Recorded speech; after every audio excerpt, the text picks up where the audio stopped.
Hello, मेरा नाम है शोन शुक्ला डीके और आप देख रहे हैं सी टाइम्स। ये तो मेरा डायलॉग था। आप शायद भूल रहे हैं कि मैं इंटरव्यूअर हूँ और आप गेस्ट हैं। तो ओके, बेहतर होगा हम दोनों ही अपना अपना काम करें। तो तो दोस्त, चलिए शुरू करते हैं।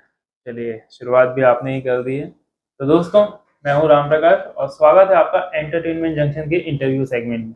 आज हम मिलने जा रहे हैं शुभम शुक्ला डीके जी से, जिनकी web series Bose DK release हुई है एमएक्स प्लेयर में।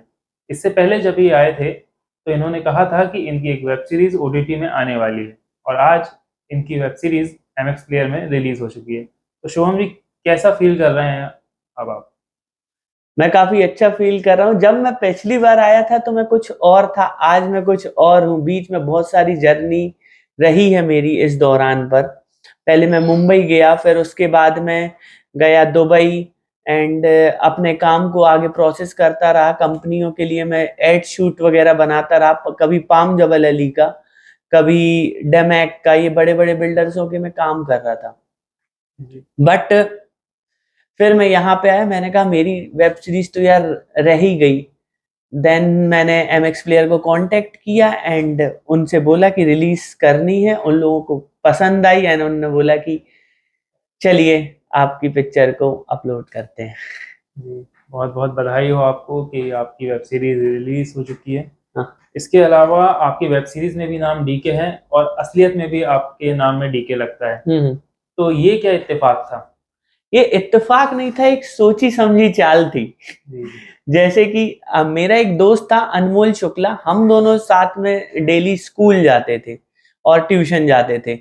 वो बहुत ही ज्यादा मस्तीखोर और हम लोग की उम्र भी ज्यादा नहीं थी, तो हम लोगों के पास उतना दिमाग भी नहीं था। बट हम लोग एक प्रकार से बोस डीके की ही तरह एक्ट करते थे। मेरे को ये कॉन्सेप्ट बहुत अच्छा लगा और फिर मैंने इस कॉन्सेप्ट पे लिखना चालू किया और फिर वो लिखते लिखते लिखते क्या बन गया, एक पूरी वेब सीरीज, चाहे आप उसको फिल्म बोलें, बन गई। तो आपकी रियल लाइफ से आपने रियल लाइफ पे ये सारी चीजें उतारी हैं। हाँ, एक रियल लाइफ का एक कण मैंने फिल्म लाइन में जोड़ा हुआ है। वहीं से आप प्रेरित हुए और फिर ये पूरी हाँ। जो है वेब सीरीज बनकर तैयार हुई। हम्म। काफी कम रिसोर्सेज में आप अपनी वेब सीरीज को एमएक्स प्लेयर तक लेकर गए हैं। हम्म। तो ये कैसे मुमकिन हुआ कि इतने कम बजट में भी आपने एमएक्स प्लेयर के लेवल की वेब सीरीज बना ली? देखिए, डिपेंड करता है कि आपका कैमरा कौन सा है, ये मैटर नहीं करता। आज के दुनिया में ऐसे संसाधन मौजूद हैं कि आप बहुत ही कम बजट में भी बहुत अच्छा बना सकते हो। डिपेंड ये करता है कि आपके कैमरे के पीछे कौन खड़ा है, आपका एडिटर कौन है, आपका म्यूजिक डायरेक्टर कौन है, आपके डायरेक्टर का क्या विजन है, क्या वो सोच सकता है, क्या करवा सकता है, एक इंसान को जीरो से हीरो कैसे बना सकता है। ये सारा डायरेक्टर कॉल्स रहता है। तो बस मैंने भी वही काम किया और ये पिक्चर को एक मात्र 50,000 रुपए के कैमरे को की पिक्चर को मैंने एमएक्स प्लेयर पे लाके रख दिया। बहुत बहुत बात है कि आपने एक 50,000 के कैमरे से पूरी वेब सीरीज शूट की और उसे एमएक्स प्लेयर पे रिलीज किया है। जी। कई लोग सोचते हैं कि अप्रूव्ड होना चाहिए और बहुत सी चीज़ें होनी चाहिए। हाँ हाँ। तो उस बारे में कुछ बताइए कि एमएक्स प्लेयर में आपने अपनी फिल्म को किस तरह से सबमिट किया और हाँ हाँ। कैसे रिलीज हुई? देखिए, अप्रूव्ड का सिंपल सा कॉन्सेप्ट ये है कि अगर सिर्फ नेटफ्लिक्स ही ये चीज कहता है और बाकी कोई भी प्लेटफॉर्म ये चीज नहीं कहता कि हमको ये कैमरा चाहिए, और नेटफ्लिक्स तब कहता है जब नेटफ्लिक्स ओरिजिनल हो, थर्ड पार्टी हो तो नेटफ्लिक्स को भी कोई आपत्ति नहीं रहती। सबसे मुख्य कारण है कि आप एक अच्छा कंटेंट बनाइए, उस लेवल का बनाइए। ऐसा कंटेंट बनाइए कि शाहरुख सलमान सबकी पिक्चरें आपके सामने फीकी लगे। आप ऐसी क्यों नहीं बना सकते? मेन चीज ये टैलेंट गेम है, ना कि पैसों का गेम है। ये चीज को आपको समझ जाना चाहिए। ये वेब सीरीज जो है इसमें आपने कई आर्टिस्ट को मौका दिया है। हाँ। तो वेब सीरीज आने के बाद उनका रिस्पांस क्या था? काफी अच्छा रिस्पॉन्स था सबके। अभी कॉल आ रहा है मेरे पास कि कॉन्ग्रेचुलेशंस, रिलीज हो गई है फोन। और मैंने जबकि अभी तक हार्डली इसका प्रमोशन किया नहीं है। मैं फर्स्ट हूँ जो इंटरव्यू दे रहा हूँ इनके चैनल पे। अभी मैं इसका प्रमोशन चालू करूंगा क्योंकि मेरे लिए ज्यादा काम करना इंपॉर्टेंट है, ना कि ये, क्योंकि मुझे उसी चीज में खुशी मिलती है। और बाकी सबका रिस्पॉन्स तो बहुत अच्छा है, सब बहुत खुश हैं और सब लोग शेयर करना शायद चालू कर चुके होंगे अभी तक। एंड खुद को आईएमडीबी में देखकर या खुद को एमएक्स प्लेयर में देखकर खुशी होती है कि यार अब मेरे काम भी थोड़े अच्छे पैमाने पे जाते जाएंगे, इससे मुझे और भी लोग पिक्चर बनाने का मौका देते रहेंगे। जी। एक आम फिल्म मेकर से लेकर के हाँ। एक ओटीटी प्लेटफॉर्म तक लाना, तो इस सफर में आपका सबसे ज्यादा साथ किसने दिया? मेरा सबसे ज्यादा साथ दिया मैंने खुद ने और मेरी किस्मत ने। कहाँ से मैं कहाँ तक पहुंचा और कहाँ से कहाँ घूम के मैं कैसे कैसे पहुंचा, ये बहुत बड़ी मिस्ट्री है।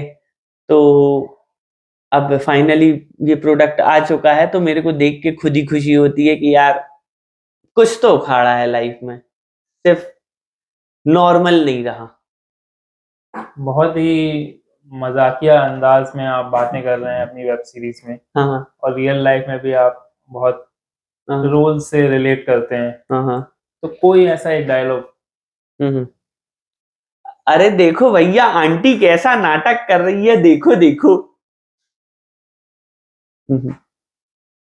और कोई डायलॉग जो आप बोलना चाहें? मतलब उन लोग हमसे ज्यादा चालाक हैं। ये डायलॉग अमित परनामी जी ने बोला है मेरी पिक्चर में, जब वो दो बेवकूफ उनके चंगुल से भाग जाते हैं, तो उन्होंने बोला है, मतलब वो हम लोगों से ज्यादा चालाक है, हर चेक पोस्ट पे नाकाबंदी कर दो, वो ग्रे कलर की कार कहीं जाने ना पाए। जी। ऐसा है। और एक डायलॉग तो मैंने मतलब मूवी नहीं, एक रियल लाइफ इंसिडेंट से उठाया है, जैसे कि एक बॉक्स रहता है, उसके अंदर एक डील रहती है, तो उसमें वो बोलता है, इसमें पता है क्या होगा, इसमें एक मशीन है। मशीन? इतने से बैग में मशीन? हाँ, यहां से आलू जाएगा, वहां से सोना निकलेगा। ये डायलॉग है, बहुत ही फनी मूवी है और चीजें काफी सुना सुना सा लग रहा है। शूटिंग के दौरान का कोई ऐसा अंश जो आपको हंसी दिलाता हो या आपको मुस्कुराने पे मजबूर करता हो? हम्म। एक हम लोगों का डिसाइडेड था कि सुबह 4 बजे से एक शूट था, जो कि एपिसोड का नाम है सुपर हीरो। उसमें सुबह 4 बजे से सुबह उगती धूप का हम लोग फुटेज लेंगे। अनफॉर्चुनेटली लड़कियां जो थी वो थोड़ी लेट हो गई, लड़के भी थोड़ा लेट हो गए, कौन सुबह 4 बजे से उठे। और वहां पे जब हम लोग श्री राम कॉलेज में ये चीज का शूट हुआ, जब हम लोग वहां पहुंचे तो धूप आसमान चढ़ चुकी थी। अब हम लोग वेट कर रहे थे थोड़ा ज्यादा टाइम हो जाए, शाम का टाइम हो जाए, ताकि हम लोग उस चीज को एक अच्छे एटमॉस्फेयर में दोबारा शूट कर लें। बट वहां पे बहुत ज्यादा क्लैशेस होने लगे और बहुत ज्यादा प्रॉब्लम्स होने लगी। फिर हम लोगों ने धूप में एक पेड़ की छांव ली और उस सीन को वहां पे कंप्लीट किया। हालांकि उस दिन नोक झोंक और मस्ती मजाक बहुत ज्यादा हुई। सेकेंडली हम लोगों का जब एक पब वाला सीन था, तो प्रिंस विराज होटल में हम लोग सब लोग थे, तो हम लोगों ने दिन के 2 बजे से सुबह के 6 बजे तक शूट किया। सोचिए। तो वहां पे बहुत ज्यादा मस्ती मजाक चलती रही, कोई कहीं मस्ती कर रहा है, कोई कहीं मस्ती, हर चीज एकदम फन वे में और एकदम सही मार्गदर्शन के साथ हो गई। यही तो डायरेक्टर का काम है। और हम लोगों ने तकरीबन 6 दिन का शूट हम लोगों ने एक दिन में कंप्लीट किया था वो वाला। तभी हम लोग को 2 से 6 बजे तक लग गया था टाइम। कई बार ऐसा होता है कि हम वेब सीरीज या मूवी तो कंप्लीट कर लेते हैं, लेकिन बैकग्राउंड म्यूजिक के टाइम पे अटक जाते हैं। कई बार क्लेम आ जाता है कि ये आपने यहाँ से म्यूजिक लिया है, या फिर तो बैकग्राउंड म्यूजिक आपकी वेब सीरीज से किसने दिया है? बैकग्राउंड म्यूजिक जब मैंने बात करी तो मेरा एक फ्रेंड था, हालांकि वो उतना बड़ा आर्टिस्ट उस टाइम पे नहीं था, अनिकेत भारती नाम है उसका। एंड फिर बट अब तो वो काफ़ी कुछ काम करने लगा है, जैसे कि आप देखें कि उसने 47 के कुछ गाने बनाए हैं, उसकी पैराडॉक्स से डायरेक्टली बात चल रही है। तो मतलब वो म्यूज़िक डायरेक्टर है मेरी पिक्चर का, और उसने मेरी पिक्चर के 2 गाने इतने बेहतरीन दिए हैं कि मैं बता नहीं सकता, बट यही था कि चॉइस मेरे को ही डिसीज़न लेना था कि किसको लेना है और किसको नहीं। फायरनेस म्यूज़िक इस मूवी का एक रैप सॉन्ग गाया है, और बैकग्राउंड म्यूज़िक की बात करें तो मैंने उसी के गाने उसी से लेकर अपनी पिक्चर में यूज़ करे, कोई भी कॉपीराइटेड गाना नहीं है। आप अगर ध्यान से सुनेंगे कि पब में जो बज रहा है या कैफ़े में वो गाना बज रहा है बैकग्राउंड में, वो सारे ओरिजिनल हैं। तो काफ़ी अच्छा म्यूज़िक डायरेक्टर है वो, और वो काफ़ी बड़े-बड़े काम कर रहा है, और मैं चाहता हूँ कि वो हमेशा बहुत तरक्की करे, क्योंकि वो बहुत ज़्यादा सपोर्टिंग और बहुत अच्छा लड़का है। कौन-कौन से और कैसे-कैसे कैरेक्टर हैं इस वेब सीरीज़ में? अम, इस वेब सीरीज़ में आर्मी ऑफिसर है ना? मेन डॉन है, किलर है एक लड़की प्रज्ञा, उसेरेटी नाम है उसका। और मनीष बगवासार हैं, जिसने सैम का भूमिका निभाई है, जो कि एक किलर हैं, प्रज्ञा उसेरेटी भी किलर है। और काफ़ी सारे कैरेक्टर्स हैं, 60 एप्रॉक्स हैं। सीताराम सोनी ने, जिन्होंने आर्मी ऑफिसर की भूमिका निभाई है, अभिषेक दीक्षित ने आर्मी ऑफिसर की भूमिका निभाई है। तो इसमें 60 प्लस वो है, और 170 प्लस लोगों ने काम करा है इस मूवी में। और इन सबको कम बजट पे जोड़ना एक काफ़ी डिफ़िकल्ट टास्क था। जी, बहुत मुश्किलों से आपने हाँ। रिसोर्सेज़ इकट्ठे करके इस वेब सीरीज़ को बनाया और ओटीटी तक पहुँचाया है। हुँ, हुँ। सुना है कि बहुत ही ज़्यादा सस्पेंस से भरी है ये वेब सीरीज़। हुँ, तो हुँ। किसने लिखी है इस वेब सीरीज़ की कहानी? देखिए, प्लॉट स्टोरी मैंने लिखी थी कि इस कहानी को कैसे जाया जाएगा। अगर आप पिक्चर के पहले सीन से देखोगे तो आपको ये वेब सीरीज़ एंगेज कर लेती है कि हमको अब आगे क्या होगा, आगे क्या होगा? हमेशा आपको एक सिटिंग में ये पूरी वेब सीरीज़ देखने को मजबूर करती है। चाहे आप इसको मूवी बोलें, चाहे आप इसको वेब सीरीज़ बोलें, क्योंकि ये एक वर्ज़न मैंने मूवी में भी काटा था। जी। तो हर पल इस वेब सीरीज़ या मूवी का हर पल चेंज होता रहता है। हर बार आपको एक नई चीज़ मिलती है। आपके जो सोचा नहीं रहता, वो आपके फट्टे के बाहर की चीज़ें मिलती हैं। क्यों? क्योंकि मैं चाहता हूँ कि लोग डिस्टर्ब हों। जब लोग डिस्टर्ब होंगे, मैं चाहता हूँ लोग डिस्टर्ब करता हूँ मैं लोगों को दिमागी तौर पर, उनको सोचने पे मजबूर करता हूँ। क्योंकि जब वो डिस्टर्ब होंगे ना, तब उनके सोचने के नए-नए आयाम खुलेंगे। इसलिए मैंने ये मतलब ऐसी स्टोरी लिखी। अमित रजक ने, जिसने मेरा साथ दिया इस स्टोरी को लिखने में, और फाइनली फिर कंप्लीट करी कि यहाँ से यहाँ, यहाँ से वहाँ करते गए। और आपको ये चीज़ जानना है कि ये कितनी इंटरेस्टिंग है, तो आपको वेब सीरीज़ देखनी पड़ेगी।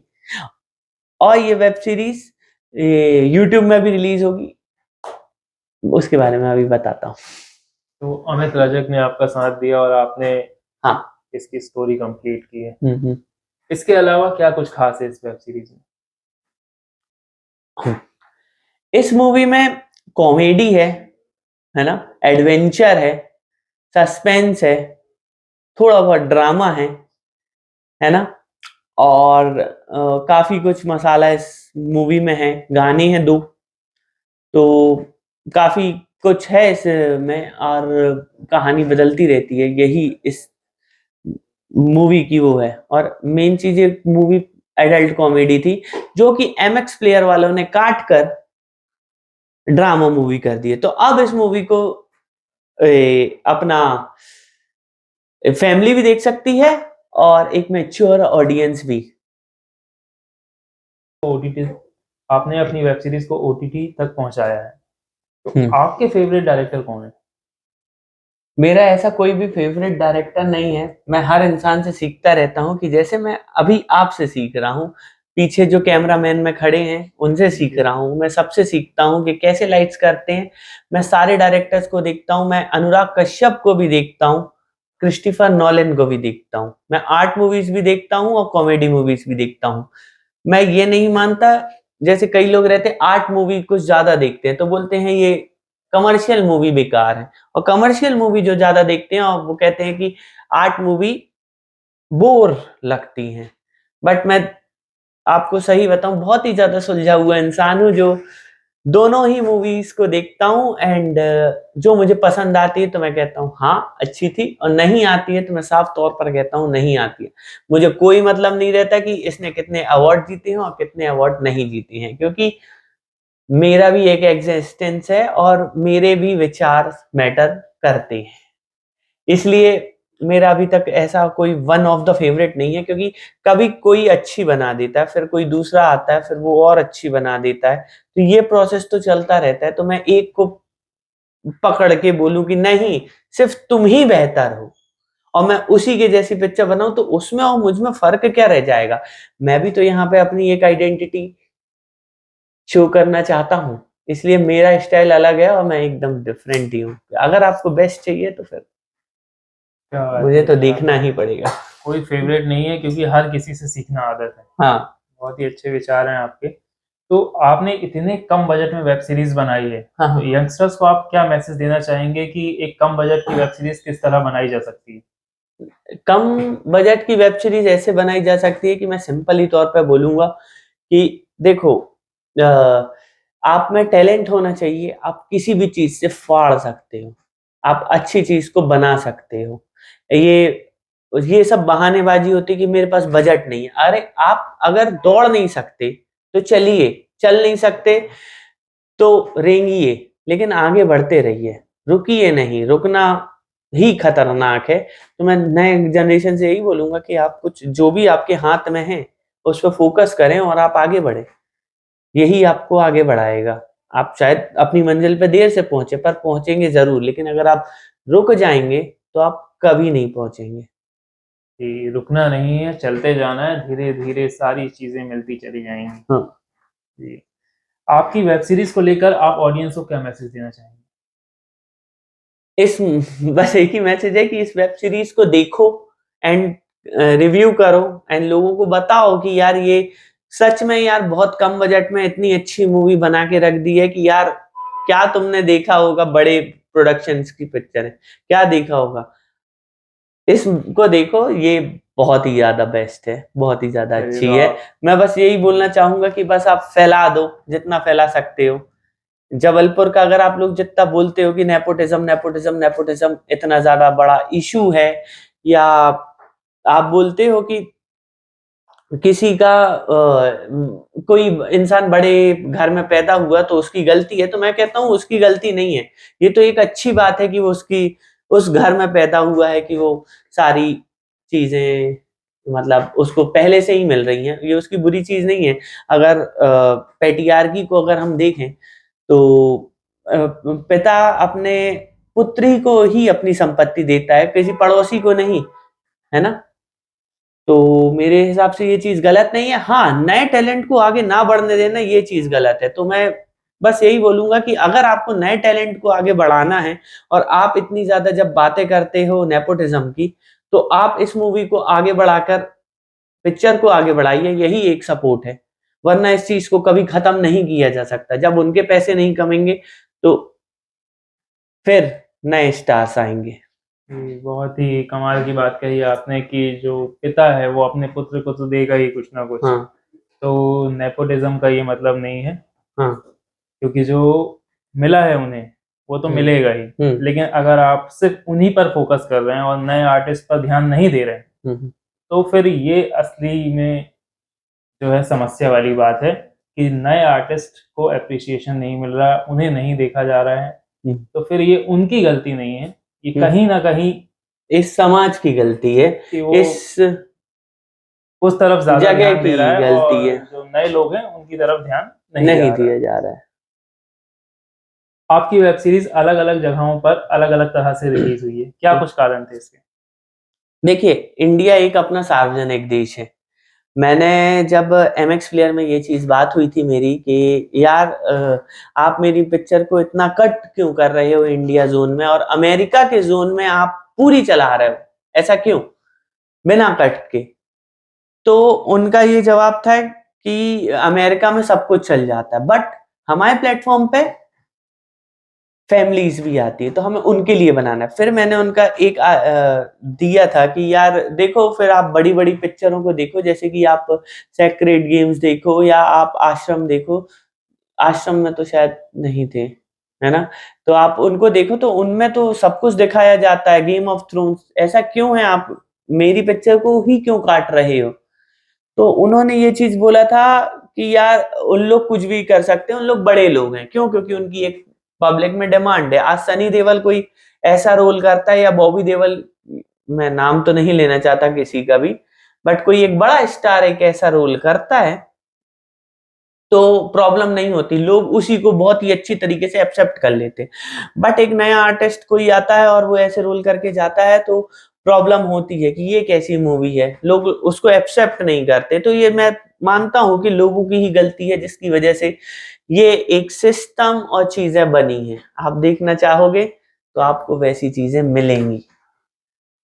आप ही मेन सबसे टॉप पर बैठे इंसान हो। तो अमेरिका में इसका अनकट वर्जन है, एमएक्स प्लेयर पे इसका कट वर्जन है। India, MX player, sorry India बोलना है।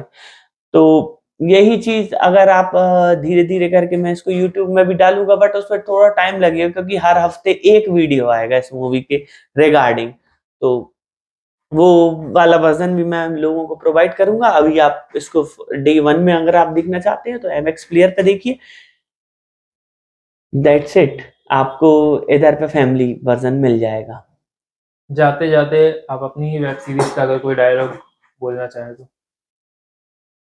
कोई डायलॉग, मेरी वेब सीरीज बहुत ज्यादा कॉमेडी कंटेंट से भरी हुई है एंड एडल्ट कॉमेडी है, तो मेरे को ज्यादातर डायलॉग उसी जोन के आते हैं, ना कि एक आम डायलॉग आते हैं। और अगर मैंने इसको बोला तो इसमें भी सेंसर लग जाएगा। जी, ऑडियंस ही राजा है ऑडियंस ही, और ऑडियंस की मर्जी है कि वो क्या देखना चाहती है, क्या नहीं देखना चाहती है। और हाँ। आप ऑडियंस ही अपील करना चाह रहे हैं कि वो नए टैलेंट को अप्रिशिएट करें और उन्हें हम्म मौका दें। क्योंकि यही मौका है, आपके अलावा, इसके अलावा और कोई मौका आपको अलग से नहीं देता। आप नई मूवीज देखिए एंड उसके बारे में शेयर करिए, तभी नए स्टार जन्म लेंगे इस इंडस्ट्री में। वरना नवाजुद्दीन एक बना और पता नहीं उसके नाम पर कितने शहीद हो जाएंगे। ये चीज चलती ही जाएगी। आप नए नए स्टार्स को देखना चाहते हैं तो आप नए नए स्टार्स को देखिए। जैसे कि अभी एक मूवी आई है नेटफ्लिक्स में, उसकी काफी ज्यादा चर्चा है। उसकी यही चर्चा है कि उसमें एक बड़े स्टार की बेटी ने अच्छा काम नहीं किया, बट यही चर्चा, नेगेटिव चर्चा भी एक नए आर्टिस्ट को नहीं मिलती है। तो ये अपने समाज का एक ड्रॉबैक नहीं है। ये बहुत ही ज़्यादा सीरियस बात है कि कोई स्टार किड है तो उसकी अगर बुराई भी हो रही है तो वो भी हाईलाइट हो रही है, और हाँ। कोई अगर नया इंसान है और वो अच्छा काम भी कर रहा है तो भी हाईलाइट नहीं हो पा रहा है। हम्म, शिवम जी, बहुत अच्छा लगा आपसे बातें करके, बहुत ही हाँ। ज़्यादा अच्छी-अच्छी बातें बताई आपने। हम हाँ। उम्मीद करते हैं कि आपकी वेब सीरीज़ हिट हो और आप आगे भी कई ऐसे प्रोजेक्ट लेकर आएँ और हम आपसे फिर से मुलाकात करें। Thank you. तो दोस्तों, आज हमने मुलाकात की शुभम शुक्ला डीके जी से, जिनकी वेब सीरीज़ एमएक्स प्लेयर पे रिलीज़ हो चुकी है। हम आगे भी ऐसे ही कलाकारों से आपको मिलवाते रहेंगे। तब तक आप देखते रहिए सी टाइम्स।